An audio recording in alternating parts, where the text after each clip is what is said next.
Pasangan ini sial sekali. Sedang foto prewedding, hanya 3 detik kemudian, sudah terpaksa lari dengan gaun pengantin di badan. Nyonya tidak bisa bawa gaun pengantin. Kalau rusak akan kubayar. Bukannya tidak mau menikah, tapi karena mereka adalah pemadam kebakaran. Tadi, mereka mendapat panggilan darurat. Banyak orang tidak tahu makna panggilan darurat seperti apa. Tapi bagi tentara atau pemadam kebakaran, ia berarti apapun yang sedang kau lakukan, tetap harus ditinggalkan semuanya. Si cowok ini belum selesai makan daging ayam tapi sudah harus berangkat. Saat ini tim pemadam kebakaran belum tahu. Kali ini mereka harus menghadapi kesulitan amat besar. Kebakaran terjadi di bengkel minyak di pelabuhan laut. Alasan terjadinya kebakaran sangat lucu sekali. Katup tangki minyak di lokasi konstruksi rusak. Tapi manajer berpendapat bahwa kalau lapor hanya buang-buang waktu saja. Karena dia ingin cepat pulang dan bertemu dengan istri dan anaknya. Oleh karena itu dia gantikan katup tangki minyak lain. Tapi ada satu kesalahan dalam prosedurnya. Sehingga ampere tekanan tiba-tiba meledak. Pipa juga menggelembung. Kemudian api berkobar-kobar. Daya ledak amat dahsyat. Kekuatannya mengejutkan. Bahkan sampai ke daerah pemukiman di sekitar. Menerbangkan pakaian warga. Banyak orang terluka. Pemadam kebakaran mendapat informasi dan segera berangkat. Warga di sekitar juga mulai dievakuasi. Tim pemadam kebakaran berjalan melawan arus jalanan. Pasangan ini juga menghentikan rencana foro prewednya. Mereka bergegas menuju ke tempat kejadian. Komandan mulai berbagi tugas. Saat ini, Bapak Deng, manajer umum pelabuhan, juga datang ke ruang komando. Apakah kau ingin tambahkan sesuatu? Tidak. Jawaban Bapak Deng ini membuat usaha pemadaman kebakaran menjadi berkali lipat. Komandan mulai berbagai tugas. Yang paling bahaya ialah tong minyak nomor 1. Yang paling dengan dekat tempat kebakaran. Barel minyak ini merupakan barel minyak terbesar di situ. Barel itu sudah dipanaskan berjam-jam dan bisa meledak kapan saja. Jika terjadi ledakan, maka akibatnya akan sulit diduga. Oleh karena itu, tugas paling penting sekarang adalah memadam kebakaran di dekat barel minyak nomor 1 ini. Setelah mendapat tugas, sekelompok pahlawan pemadam kebakaran mulai bertempur dengan api yang ganas. Tapi tidak ada yang tahu, minyak dalam barel nomor 1 sudah mendidih. Ada orang mencium bau aneh, dan mulai meminta semua orang lain berpencar. Tapi tidak ada yang peduli. Akhirnya, barel minyak nomor 1 meledak. Kekuatan ledakan ini langsung membunuh beberapa pemadam kebakaran. Tapi mereka tidak mundur, kelompok demi kelompok maju ke depan. Api semakin menguat.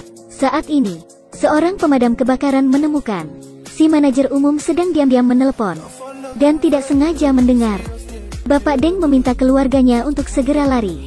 Si pemadam kebakaran bertanya, kenapa harus lari? Hanya kebakaran kecil saja. Sebentar saja akan dipadamkan. Deng berkata, padam apanya? Tidak mungkin itu dipadamkan. Saat ledakan terjadi, petugas tidak sempat menutup katup. Sekarang katup yang menyambungkan barel minyak nomor 1 dengan semua barel minyak lain masih terbuka.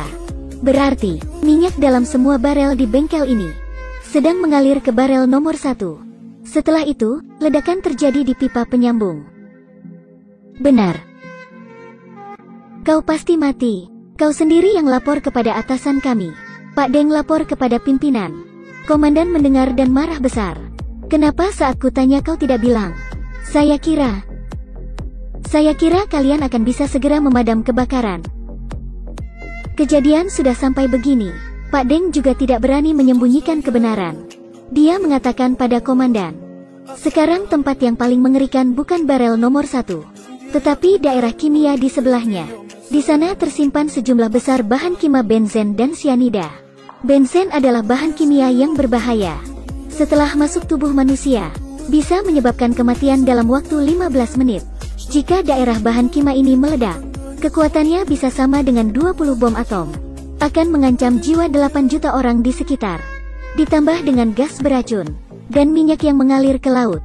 Saat itu bahkan negara tetangga pun juga bisa mengalami musibah. Kesimpulannya, akibatnya amat serius. Berita tentang ledakan di daerah pelabuhan segera tersebar ke warga. Warga kota menjadi panik. Seluruh kota menjadi berantakan. Semua orang ingin melakukan evakuasi. Hanya para pemadam kebakaran yang tetap maju ke depan. Di tempat kejadian kebakaran, Pak Deng mengatakan, Sekarang kita wajib menutup katup barel nomor 1 dengan barel-barel lain.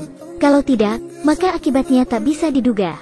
Tapi kalau ingin tutup, terpaksa harus ada orang yang menerobos masuk dan menyambungkan listrik untuk katup. Pak Deng memanggil mobil suplai listrik. Dibayar miliaran pun tetap tidak ada teknisi yang ingin melakukan itu. Karena tidak ada orang yang mau mati. Seorang petugas pemadam kebakaran bernama Jiang mendengar tidak ada teknisi yang ingin masuk.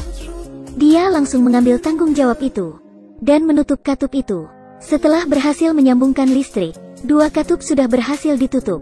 Tapi katup-katup lain terus meledak. Mobil suplai listrik juga meledak dan rusak. Jiang dan teknisi dikelubungi api. Si teknisi menarik Jiang untuk lari dan menyelamatkan diri. Namun Jiang hanya bisa melihat foto keluarganya, lalu lanjut berjuang melawan api. Sekarang semua katup listrik yang tersisa sudah rusak. Komandan mengirimkan 1 tim untuk mati, untuk menutup katup dengan cara manual. Tapi semua jalan menuju ke katup-katup ini sudah ditutup api. Ia terpaksa harus memikirkan cara buka jalan. Jiang memaksa untuk masuk ke dalam tim siap mati. Saya sudah pernah masuk, dan tahu di mana posisi katup. Saya adalah pilihan terbaik, orang lain tunggu perintah. Kalau saudara maju dan gagal, orang berikutnya segera menggantikannya. Dengan begitu, Jiang dan rekannya mengambil resiko kehilangan nyawa untuk menuju ke posisi katup. 2 orang mulai berputar bergantian. Oksigen pelan-pelan mulai habis. Pada awalnya, Pak Deng mengatakan dengan jelas bahwa hanya 10 menit untuk menutup. Tapi mereka sudah memutar sampai 45 menit. Tetap belum berhasil menutup katup. Komandan agak terburu-buru. Tapi saat ini, Deng berterus terang. Dengan memutar 80 kali baru dapat 1 gigi. Putar total 100 gigi baru berhasil menutup katup. Berarti harus putar 8.000 kali. Komandan benar-benar mengamuk. Kenapa kau membohongi kami berulang kali begitu? Kalau saya bilang jujur, tidak akan ada yang masuk sana untuk melakukannya. Kebakaran seperti ini bagaimana bisa dipadamkan? Kau terlalu meremehkan pemadam kebakaran kami. Saat ini, suhu barel minyak nomor 1 naik lagi. Waktu semakin sempit. Jiang dan rekannya sudah mulai mengalami sesak nafas. Dan tangannya juga berdarah akibat terkena suhu katup yang panas. Di sebelah sini, 2 katup sudah berhasil ditutup. Hanya tinggal 2 lagi di hadapannya. Tapi mereka sudah dikerubungi api yang berkobar-kobar. Bagaimana cara untuk ke sana sekarang? Mereka berdua memberanikan diri menginjak pipa. Dan selangkah demi selangkah menuju ke seberang. Tapi barel minyak mulai mengeluarkan suara yang aneh. Ledakan dahsyat terjadi. Membuat sangat banyak pemadam kebakaran terluka. Api juga secara bertahap menyebar ke area bahan kimia. Sekelompok pemadam kebakaran dikelilingi lautan api. Saat ini, seorang pemadam kebakaran telah mengorbankan diri untuk membuka jalan bagi rekannya. Tapi dia sendiri juga tertimpa reruntuhan bangunan dan jatuh di lantai. Dia menggunakan sisa tenaga yang terakhir untuk melemparkan helm keluar.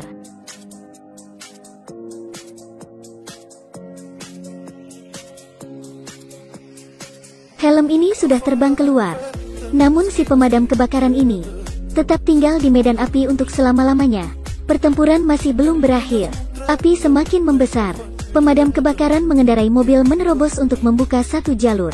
Mereka menggunakan batu untuk membangun satu perisai anti-api sementara. Api berkobar bagaikan naga jahat. Hanya para pemadam kebakaran ini yang bisa mencegah naga jahat itu menyakiti warga. Saat ini Jiang sudah berhasil menutup katup. Tapi katup rekannya masih belum ditutup. Ia melihat rekannya tidak bisa bertahan. Jiang meminta rekan pergi dulu.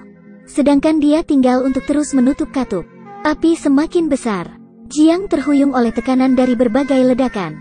Kapten Pleton berdiri dari jauh. Melihat semangat mengorbankan diri dari Jiang, ia lalu bertekad siap mati.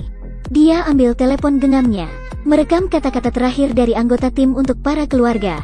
Saat ini, situasi yang merepotkan terjadi. Sumber pasokan air di kota terputus. Sistem penyaluran air terhalang oleh sampah bangunan. Pistol air lumpuh semua. Api semakin besar melanda ke daerah bahan kimia. Kapten menggunakan batu untuk menghalangi api. Tapi suhu benar-benar terlalu tinggi. Dinding barel mulai retak. Para pahlawan ini memutuskan menggunakan badannya sendiri untuk menghalangi api.